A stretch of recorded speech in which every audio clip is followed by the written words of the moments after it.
Hari Hari. Okay. I apologize, Ekavir Prabhu won't be here today. I'm here and I am grateful to be here. Thank you, thank you, thank you. Haribol. Thank you. So I believe we are reading Srimad Bhagavatam, Canto 10, Chapter 3, Text 28. Yes. So I will read the Sanskrit. Om Namo Bhagavate Vasudevaya. Om Namo Bhagavate Vasudevaya. Om Namo Bhagavate Vasudevaya. Narayanam Namaskritya Naranchavam Narottamam Devam Saraswati Vyasam Tato Jayam Muhurdayat Nasta Prayashu Bhadreshu Nityam Bhagavati Sevaya Bhagavatu Tamashloke Bhaktir Bhavati Naishtaki. Hari Hari Bol. So today's text is 28. Do we do the Sanskrit? I can't remember. It's up to you, Vraja Lila. Up to you. If you're inspired, you can do it. All right, let's see. Natwam Gora Dubranat Najan Vanas Trahi Trastam Britya Ritrasha Hashi Rupam Chedam Parusham Gaya Dhyanya Disyam Maprathyaksham Mamsha Drisham Krishishtaha. Srila Prabhupada's translation. My Lord, because you dispel all the fear of your devotees, I request you to save us and give us protection from the terrible fear of Kamsa. Your form as Vishnu, the Supreme Personality of Godhead, is appreciated by yogis in meditation.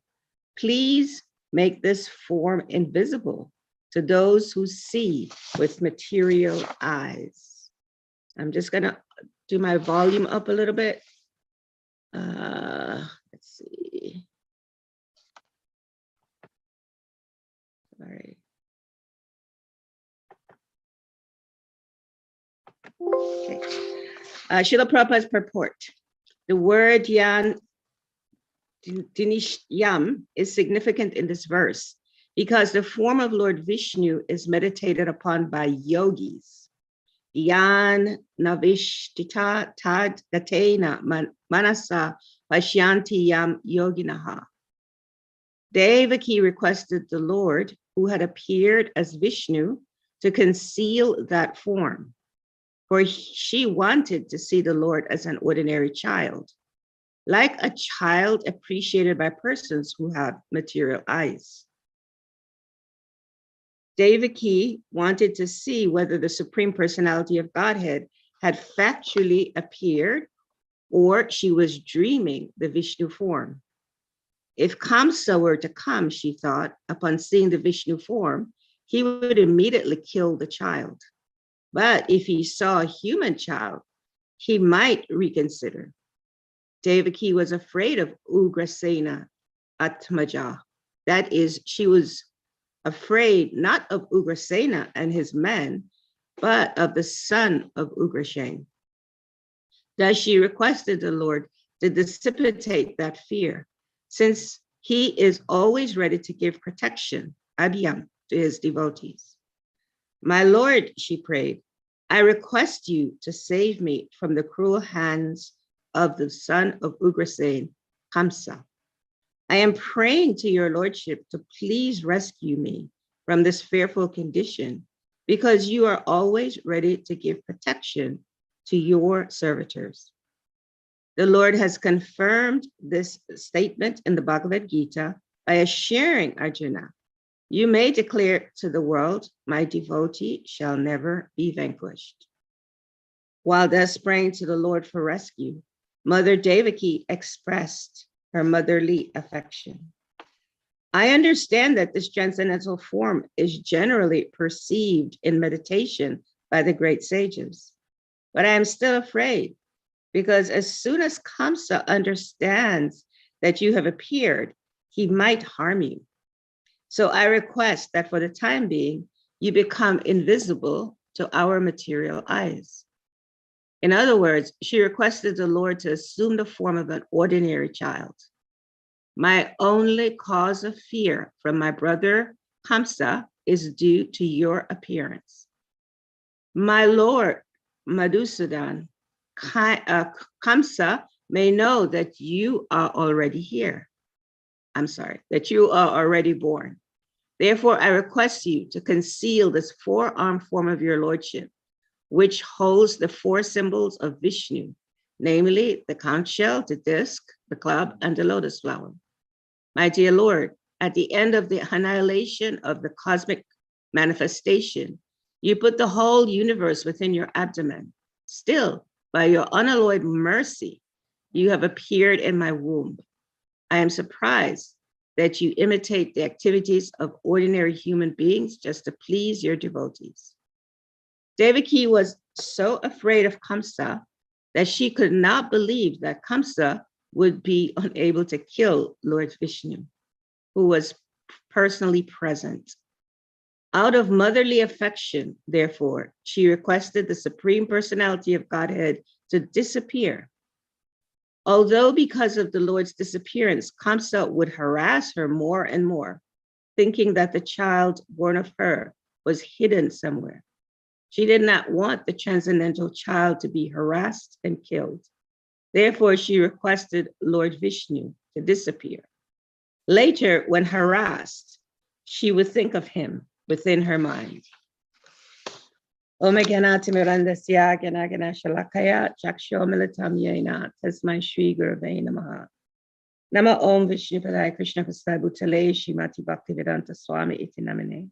Namaste Saraswati Devi Gauravani Pacharine. Nirvishesha Sunyavadi Pastatya Deshatarine. Nama Om Vishnu Padaya Krishna Pastai Bhutale Shrimati Bhaktivedanta Swami Iti Namine. Namaste Krishna Padaya Prabhupada Shitatmane. Shri Gaura Karuna Shakti Bhakti Tirtha Namine. Shri Krishna Chaitanya Prabhu Nityananda Shri Advaita Gadadhara. Shivasari Shri Gaura Bhakta Vrinda. Hare Krishna, Krishna Krishna, Hare Hare. Hare Rama, Rama Rama, Hare. Vanchakalpatarubhyascha Kripasindhubhya Evacha. Patitanam Pavanebhyo Vaishnavebhyo Namo Namaha. Hare Hare Bol. Hare Krishna, their devotees. Hare Krishna, their friends. I want to first thank Adipurush Prabhu. It was so sweet. I heard you a few times and I'm just really mesmerized by how you put these bhajans together. Thank you. Thank you so much. And I want to thank all the senior devotees that are here on the call. I am begging your mercy and begging your permission to speak on these most elevated topics here in the Srimad Bhagavatam. Srila Prabhupada says beauty is in the eyes of the beholder. We want to just mention that our friend Abir is here. This is the first time she's ever been to Bhagavatam class. So you can. Welcome, Abir. Welcome. Okay. Yay. So nice to have you with us. This is the Bhakti Center family. So we're just so grateful that we can all be together in the mornings. And we're missing Ekavira Prabhu this morning. So, this verse, it's just so beautiful. All of these verses are so amazing in terms of what we're, the opportunities that we've been given to enter, the Lila that we're entering into, this pastime of Krishna's advent and being specifically able to focus on Mother Devaki is just kind of, it's heartwarming. Because this morning I woke up and I was just praying to Devaki, please give me some intelligence. Please give me some spiritual intelligence like you have. She has so much spiritual intelligence. Just give me a drop so maybe I can share something about you, Devaki, because this verse is Srila Prabhupada is actually focusing a lot on her and her, this is her prayers. Now she's making a request. So we see that in from text 20, I believe 24 to 27, I believe Narayani Mataji, she mentions this in one of her classes, that in those texts, Devaki is glorifying Krishna. She's like speaking, she's actually quoting the Vedas. She's reciting Vedic verses to Krishna in those texts. And then now we come to this part of the Bhagavatam, this part of the conversation, the dialogue, or the glorification, that now she's going to make a request to Krishna. So Narayani Mataji, she's so funny. What she says is that, so Devaki, she understands psychology as well as she's a Vedic scholar, because what she's done in those verses from 24 to 27 is that she has like kind of begged Krishna, kind of gone to Krishna in this mood of, she used the word control. She's controlling Krishna so that now she can make a request of Krishna. Now, when she uses that word, I understand that word to mean that she's approaching Krishna in this mood of awe and reverence. She's like, you are all these wonderful, great things, right? We can go back and just read those verses. They're just so beautiful. And then she comes to this place where she's like now saying, so now I have a request. I have something to ask you. And so she's putting this request to him. And so in this text here, she's talking about fear. She's actually acknowledging that Krishna, my dear Lord Vishnu, in this case it's Vishnu, you are the one that dispel all fear. You are the one that you can do this. And she says, you give all protection. So you're the only one that can do this. And again, these are Vedic verses. These are verses from the scriptures. You're Bhaktavatsal. You give all protection to your devotees. You are the most caring for your devotees. You remove the fear from all of your devotees. And so I'm begging you at this time to remove the fear that I'm experiencing. So as I read this verse, I was thinking about fear. I had just done a workshop, not maybe just this past weekend, actually, I think on Sunday or something, with devotees in Chile. And the request from them was to share something on fear and anxiety. And so as I did some research, trying to see how to approach this, because they were all new, all the people that were there were new. And I was understanding that fear and anxiety is something that everyone is experiencing in the world today. It's quite natural. Everyone experiences fear. Everyone experiences anxiety. Even the smallest insect experiences fear. And so this fear, when we look at it from a material perspective, many people actually don't quite understand how to deal with the fears that they're facing in the world today, which is why we know from research that mental illness is one of the greatest illnesses in at least in America right now. It's actually number one, that people are really suffering from anxiety, from acute fear. Anxiety means acute fear. They are experiencing fear to a point where they're not able to do anything, of course, about it, and they have internalized it so much in their minds, in their hearts, in their intelligence, that then it becomes anxiety, and then they start having different kinds of attacks. And that's one of the reasons why people have like panic attacks, because it's this acute fear that have built up inside their consciousness. And so when we look at fear in the material sense, we understand that fear brings only suffering and misery. That's ultimately the end of having these different fear experiences. And so Devaki is here. She's saying to Krishna, to Vishnu, you protect me from this fear of Kamsa. And we're reading this pastime and we're hearing about Kamsa and how cruel he is, and how the kind of disturbances that he's making. And so we wonder, at least I wondered, at a point, how is it that you're afraid, Devaki? You're like quoting all these verses, these amazing verses. When we think of actually there's a verse that speaks about fear in the material world. And this is from the Bhagavatam in the 11th canto. And it's explained there that fear is the most prominent of material instincts. So we share that every living entity has fear. Everybody in this material world is always fearful and anxious. And the root cause of this fear is due to absorption in material energy. So the senses are pulling, people are connected, they're very much connected to their senses. They're very much being pulled by the senses in the material world. And this keeps people in this material absorption. And they forget, they don't understand, they forget their relationship. I forget, my relationship with Krishna. And so I may suffer some fear from experience being in material life. And so this verse reminds us of what material life is like. And it reminds us of how this fear is so much a part of our life. But here we see Devaki. She is, a direct servant of Krishna.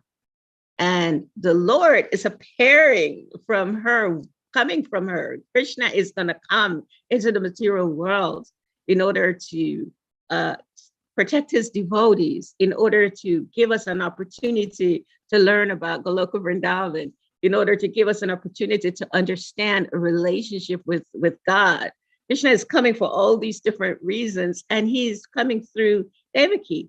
And we know from previous verses, we know that Devaki is, that there's a whole story that Devaki previous lives, she did all these austerities, she's, did all these penances with a different name, and that Krishna came to her in the form of Vishnu. We've read that, I believe, in the earlier texts.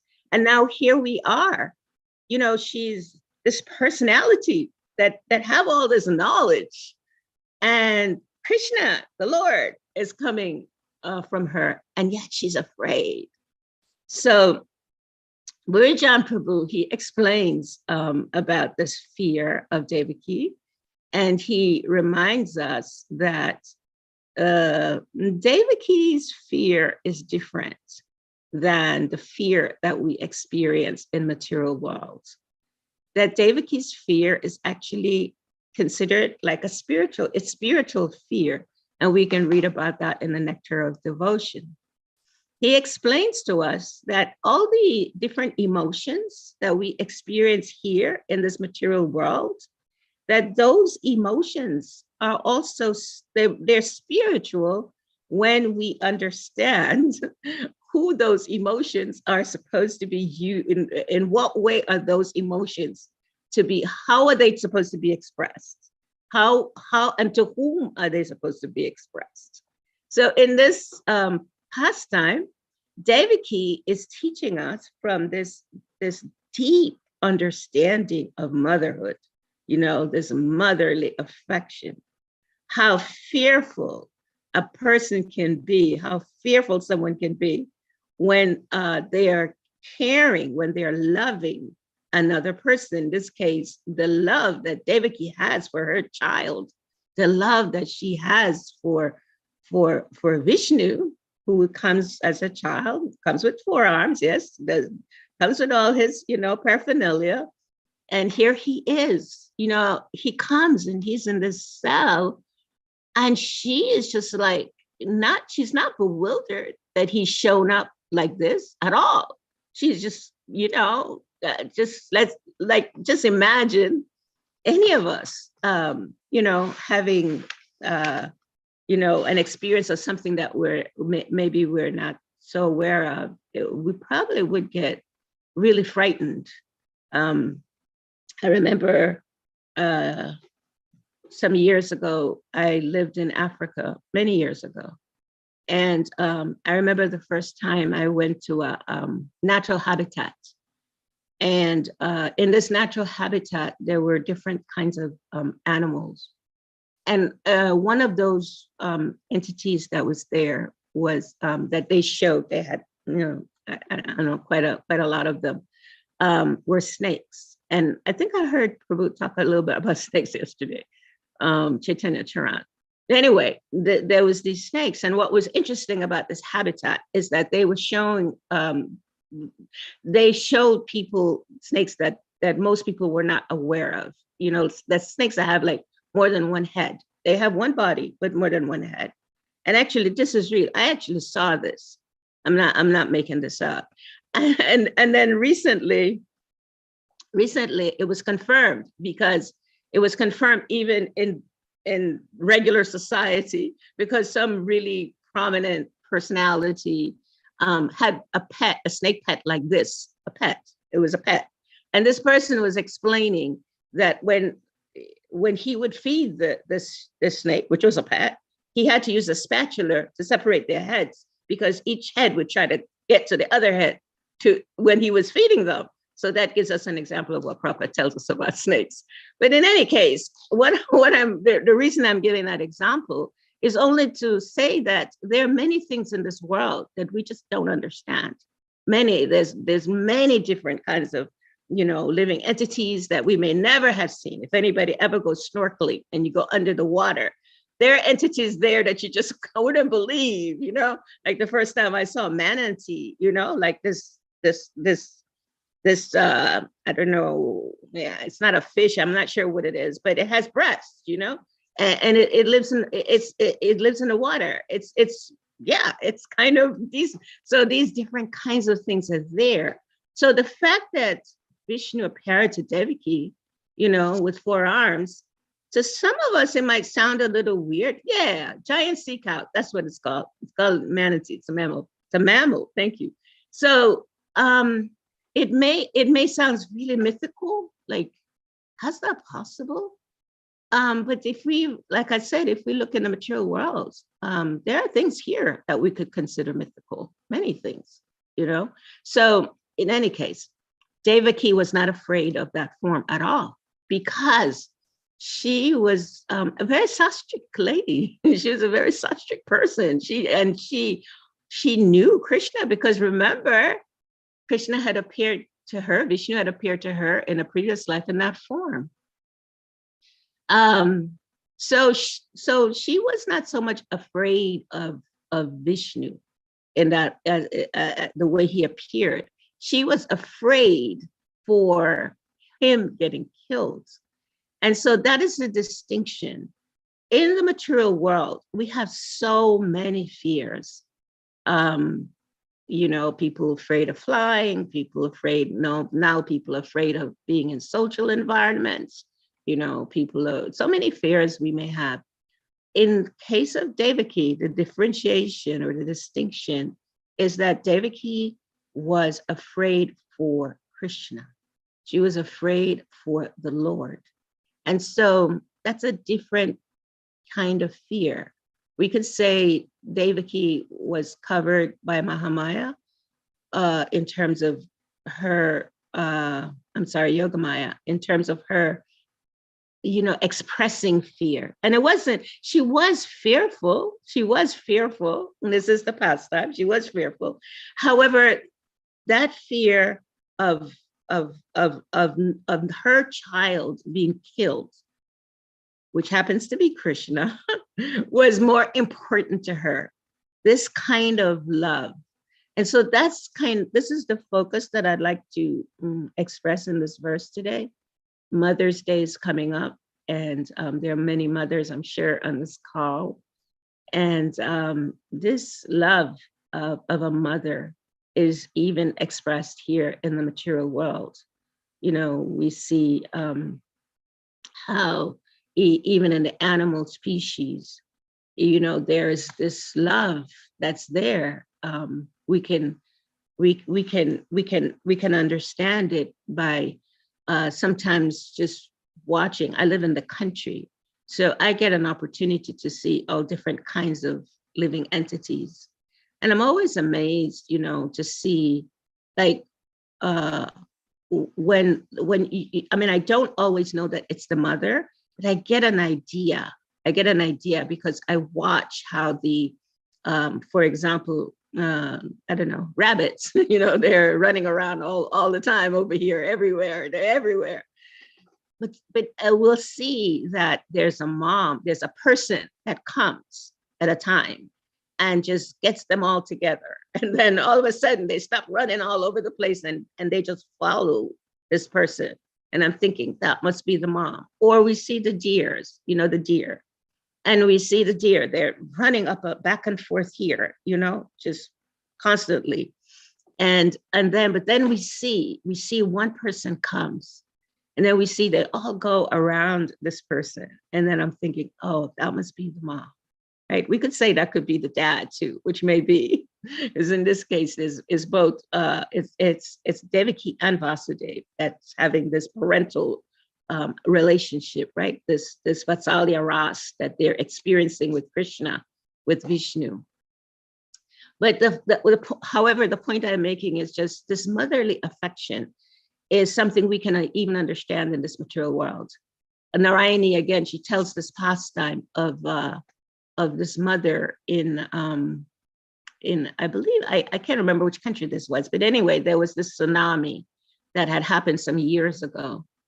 And as she tells the story, she says that this mother, her children were playing and near the ocean bed or something like that. And then they were warned that this tsunami is coming.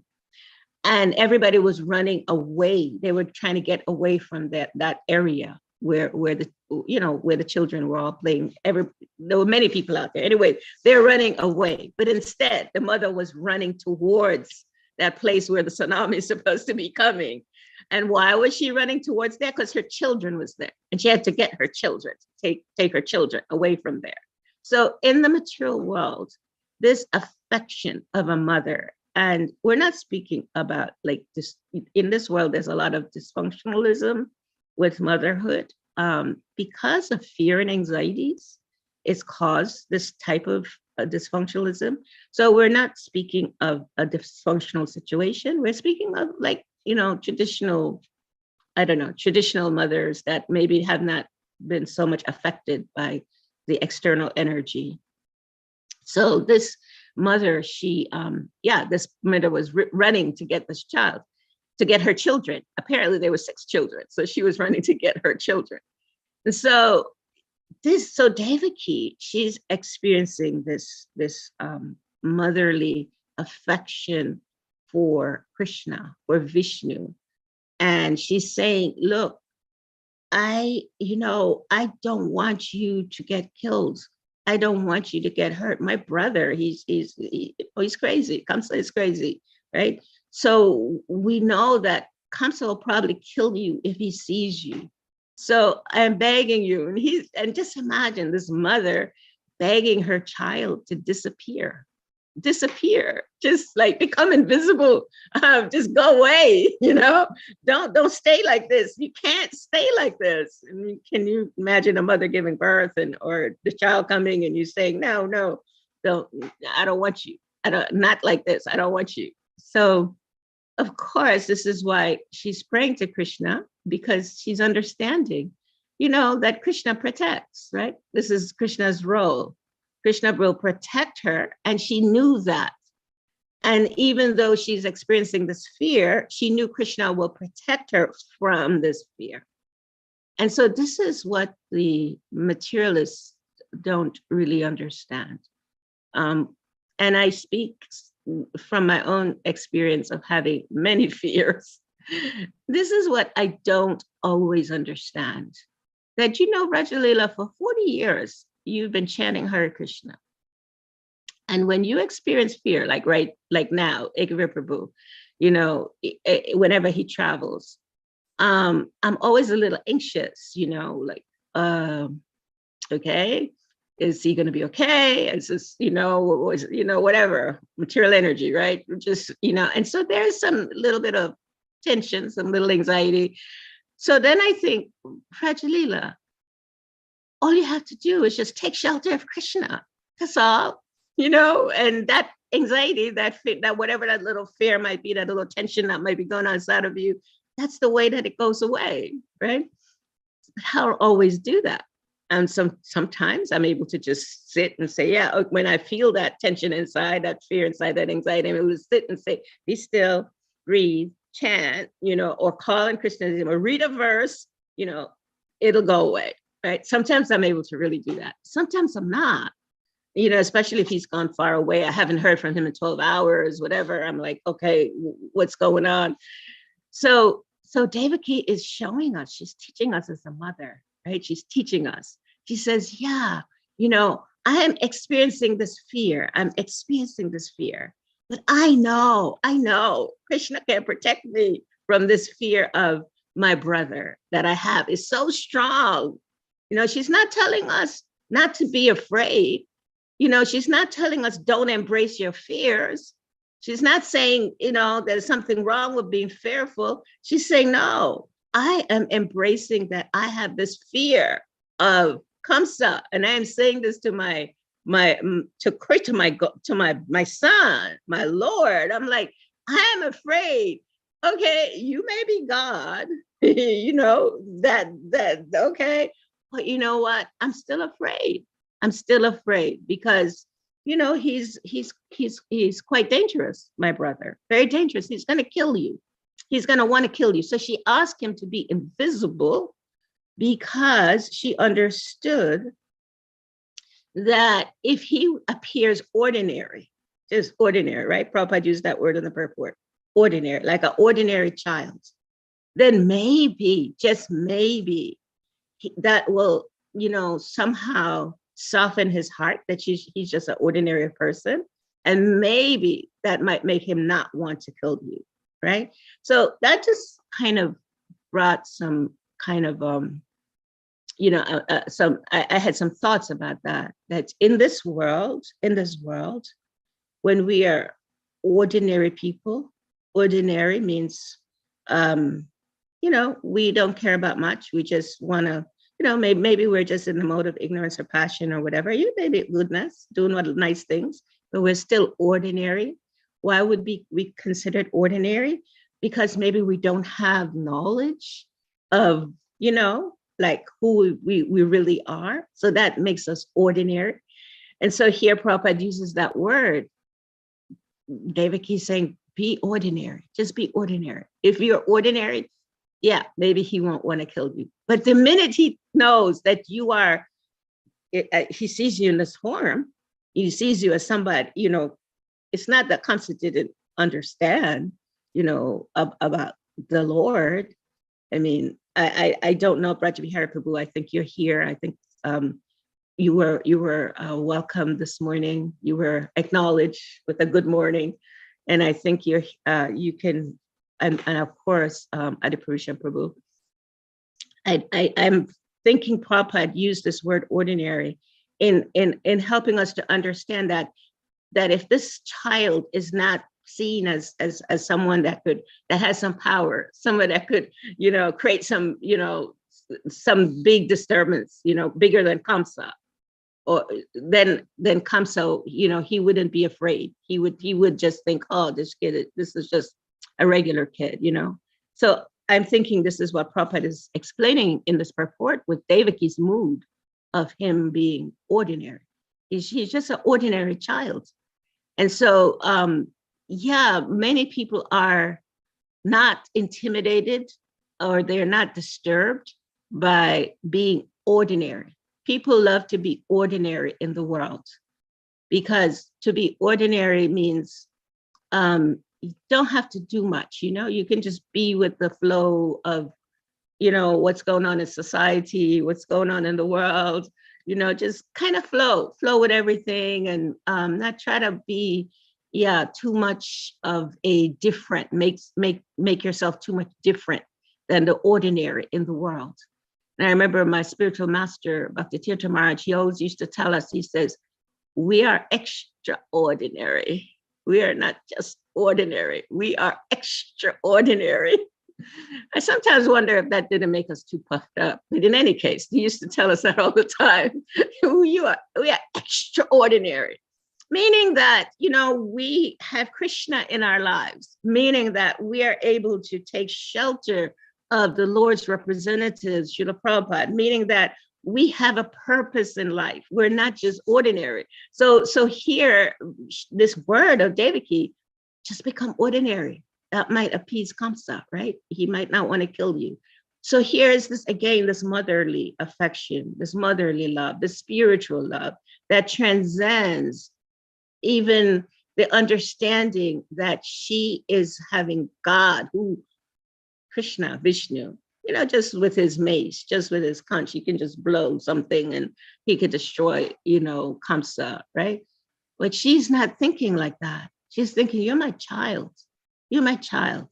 And for those mothers that might be here, how many times have you thought about this when your son or your daughter or somebody, one of your children experience, something, you're thinking, oh, my child, I must try to figure out how to protect my child, right? We call in different, people to help us to protect our children.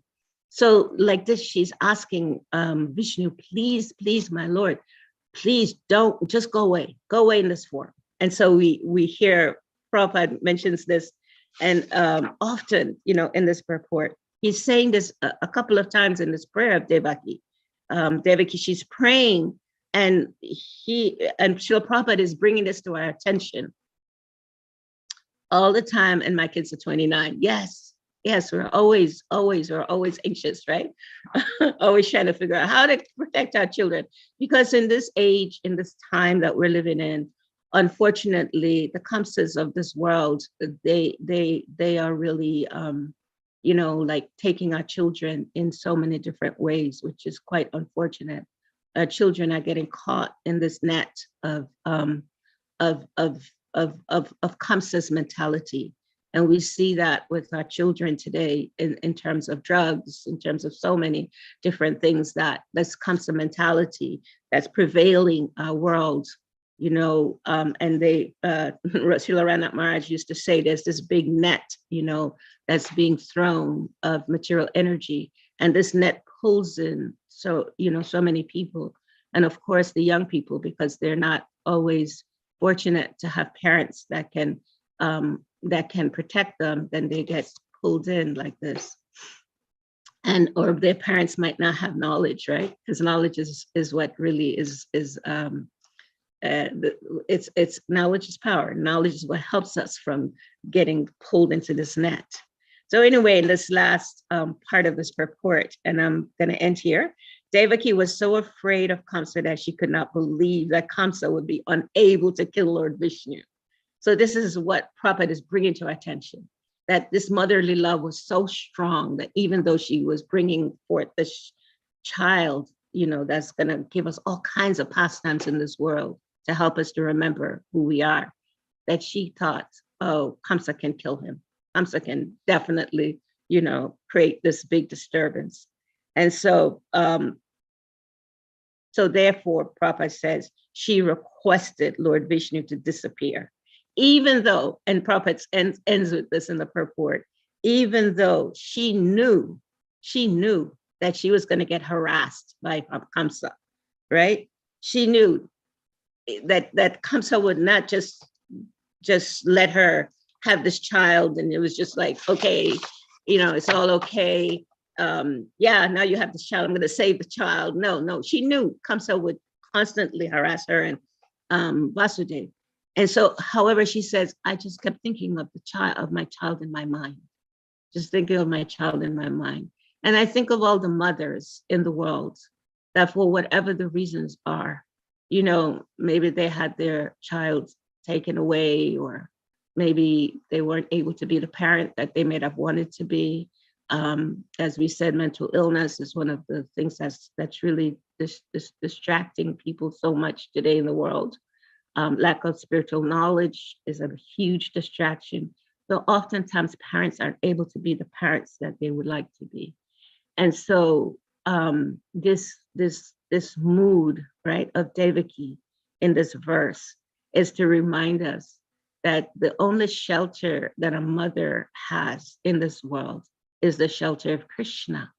And if we're not able to take shelter of the Supreme Lord in terms of understanding that the Lord is who is the person that's going to give us the protection for every member of our family, whatever our children or whatever, our husbands, or, our aunties, our uncle, our father, whatever, whomever in our family, in our extended families in the world, who gives that protection is the Supreme Lord. And this mother was very much aware of that.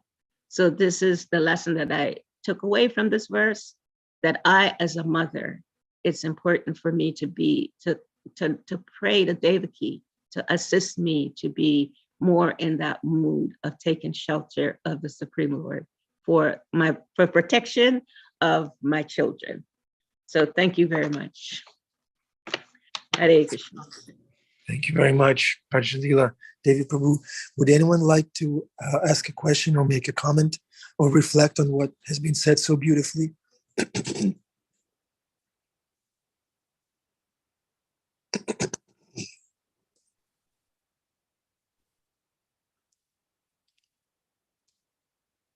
Lila, Devi, Lila Didi, jump in. You saw me coming. Good morning, Vraja Lila. Good morning, everyone. Hare Krishna.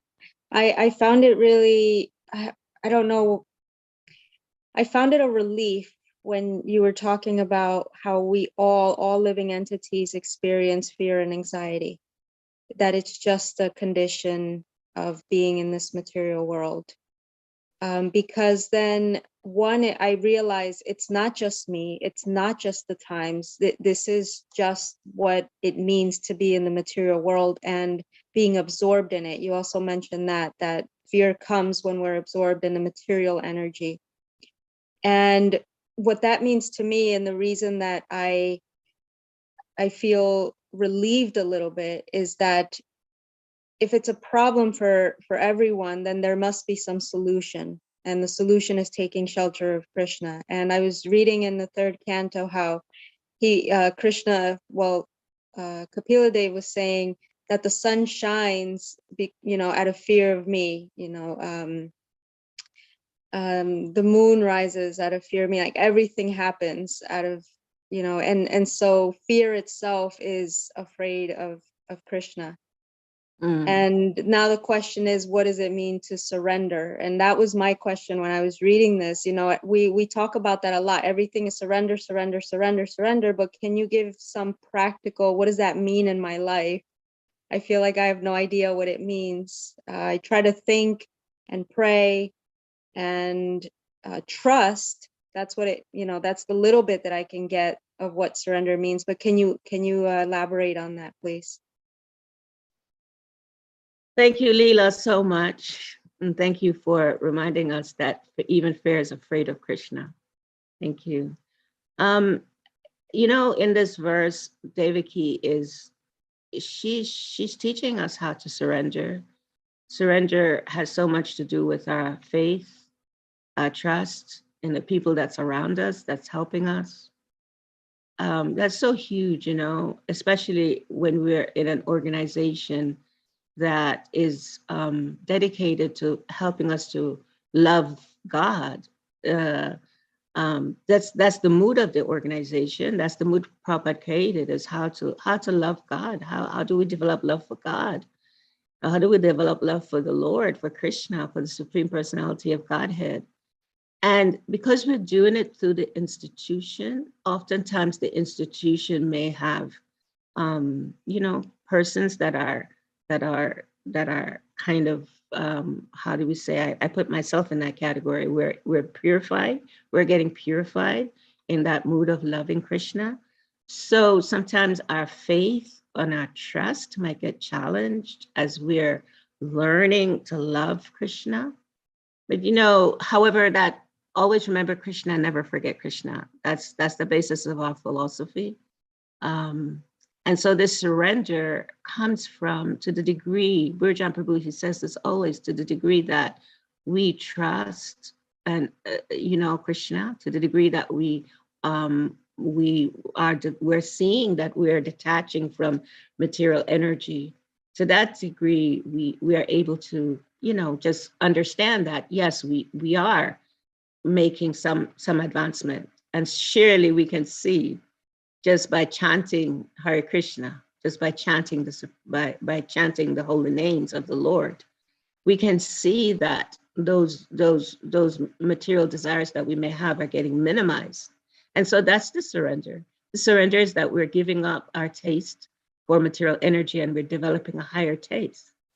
And so, yeah, that's what Devaki is teaching us, that this fear that we might experience in material energy, fear of giving ourselves, to a path, fear of giving ourselves to something that we might consider mythical, fear of giving ourselves to being taught by other people. All these different fears may be there. But however, she gives us this example, the child that's there, the child that's within us always, the Paramatma, the Lord is there within our hearts, and the Lord is guiding us within our hearts. So if we take shelter of the Lord within our hearts, then yes, that will make the surrender sweet, because the Lord will always be helping us with our different attachments. At least I think of this with myself, my attachments to whatever my taste is in material energy. Yeah, thank you, Vraja Hariprabhu. Thank you so much. Yeah, so this surrender, that word sometimes, it brings up so much, because, we have fear of authority. We have so many kinds of fears in this material world. Yeah, the sweetness, though, comes from the fact that Paramatma is in the heart. Our Lord is there in the heart, is like a child. Yeah, waiting. And yeah, I hope that helps, Lila. Very much. Thank you. Yeah, faith and trust.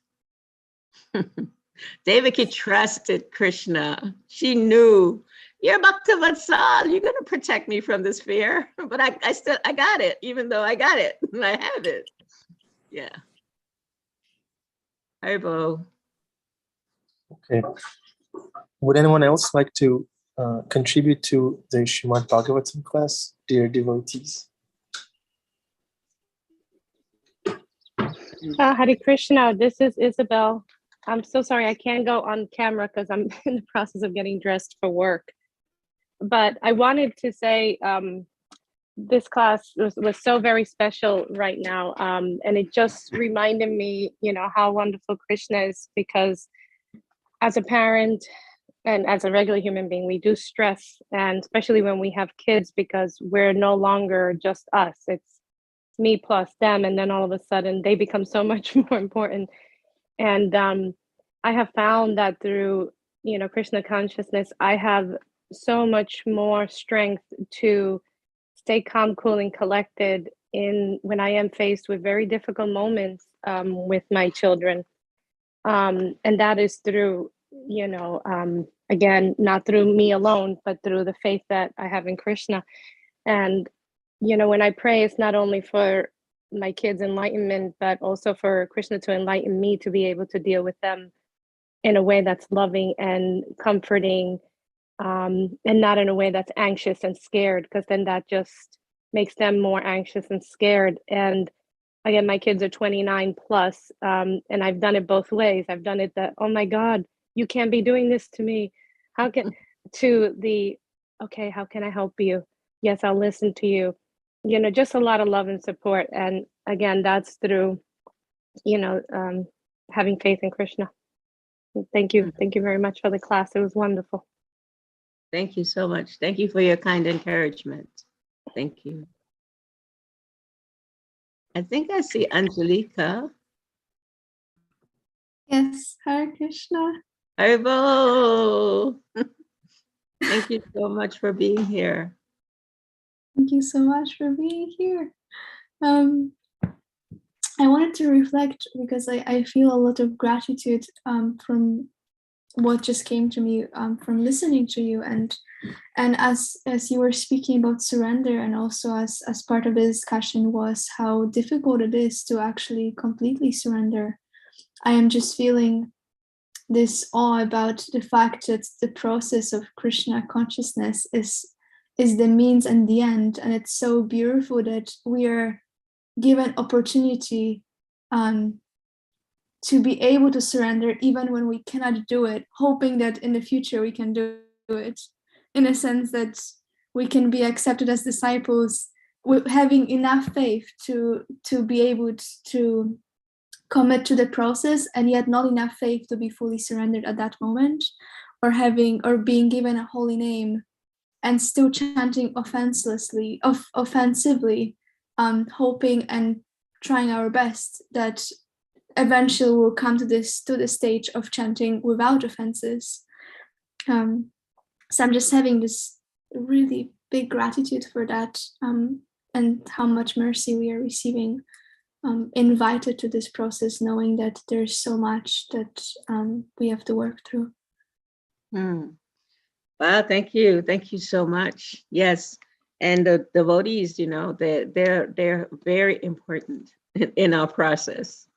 I was listening yesterday to a class that was sharing about the mad elephant offenses that we can commit, and I was thinking about the one that we often do, at least I do at times, is to not really honor, respect, love, care for the devotees. They're our lifeline. Devotees are really our lifeline. Devotees are who give us the holy names. Devotees are who encourage us. Devotees are, the people we're going to live with, the people we're going to die with. The devotees are the ones that's going to be there for everything with us. And so that gratitude that you express is so important. I think Andrea also mentioned that. Gratitude is key for a devotee, for every situation, any situation. Devaki said, just think of Devaki, the sacrificial love that she's making for every one of us. Every one of us. Devaki is being used in this world, in this role, to help each and every one of us. What gratitude we can have for her. I saw Bhima also, and in this, I just wanted to share some words that came up in this verse that I thought was just really, I don't know, I just always meditate on the words that Prabhupada uses, because sometimes the words can just help me. And I know that there are scholars here that meditate on the Sanskrit. I'm not scholarly like that, so I meditate on the English words. So these are just some of the words: fear, protection, appreciation, invisible, ordinary, requested, rescue, transcendental form, four-armed form, annihilation of cosmic manifestation, unalloyed mercy, which is what you're talking about, Angelica, imitate, right?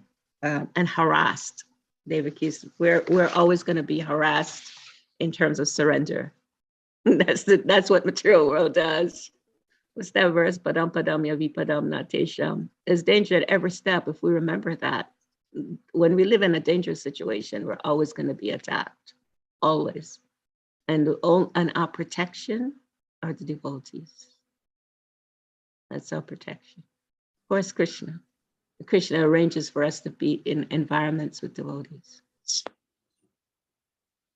Bhima, Prabhu? He's not on the call. He's probably somewhere in the forest chanting japa in ecstasy. Hey, yeah. That's the place. Yeah. Hari. Yeah. It's beautiful presentation, Vraja Lila. Even without a Kavira Prabhu, you did great. We miss him a lot. Tell him we love him. Tell him we respect him. And we look forward to the next time. Thank you, dear devotees, for contributing to this class, for being vulnerable, for keeping your cameras on. Isabel. Okay. So may I please just request from the devotees, if you can say a prayer for Rambaru Mataji's son, Mahdi. Some of you may know Mahdi. who recently, was diagnosed with cancer and had an operation. And this is what Ekavir is doing, helping with some of the things from Ramparu. Mahdi also got out the hospital, and then he was having severe pains a couple of days ago and had to go back into the hospital. And so Ramparu, this is the love of a mother. Speaking of mother, Ramparu gave up everything in America, everything. She just called us and says, I'm leaving and I need help. I need help. And so Ekavir Prabhu, with the truck, had to go try to help. Not had to, but did want to. And she just gave up every single thing just to go and be with her son. She left here, literally speaking, with one suitcase after having a whole house full of stuff. And so Ramparu went knowing nothing, just all she knew was she had to be there for her son. And so she's there with her son. And I just got a message from her yesterday. She's in a hospital with him because he's back in the hospital. And so please pray for this mother. Pray for her that she is such an example of helping others to learn how to be compassionate and care for others. Let us pray that she can have the compassion and the love and that she can fully depend on Krishna during this time. Because in crisis, that's when we learn whether we can depend on Krishna or not. Beautiful. Yeah, let's offer a prayer for Mother Ramparu and Mahdi. Hare Krishna, Krishna Krishna, Hare Hare, Hare Rama, Rama Rama, Hare Hare. Beautiful class, Vraja Lila. I really liked how you said there's danger at every step, but there's also devotees at every step. Devotees will be there for us. Thank you very much. Very real, hope-giving class. Thank you very much, everyone. Have a wonderful day. Lila Didi, you're not the only one in anxiety. You're not the only one. We're all there. But Krishna is so wonderful. Krishna is so wonderful. He's there for us at every step. Every step there's Krishna. Every step there's kirtan. Every step there's prasadam. Every step there's a devotee like a Kavira Prabhu who can drop everything and go and be there for you. It's real, dear devotees. And Srila Prabhupada built a house where everyone can live. And having Vraja Lila and Kavira Prabhu as our roommates is wonderful. It's Krishna's grace manifest. Thank you very much. Srimad Bhagavatam ki jai. Vraja Lila, Kavira Prabhu's ki jai. Wonderful day, everybody. Thank you for encouraging us. Thank you very much. Haribol. Krishna.